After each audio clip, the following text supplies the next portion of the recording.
I abide by the 90-10 rule. 90% of the time it's fake, 10% is real. I'm not going to assume it's real until I see the fruit of the Spirit. Well, fruit of the Spirit is actually a very good method of determining if someone's saved, but that has nothing to do with speaking in tongues. Let me tell you a story of how I first came to understand that it was a real thing. I was not raised in a Pentecostal church. I tell people I didn't choose to be Pentecostal. God made me Pentecostal. My wife and I had just moved to a new city and we were looking for a place to go to church.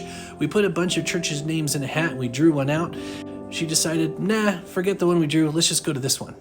So we did. Now, 3 Sundays in a row, there was a message in tongues that came with an interpretation. And I had never heard that before. It was really weird the first time I experienced it.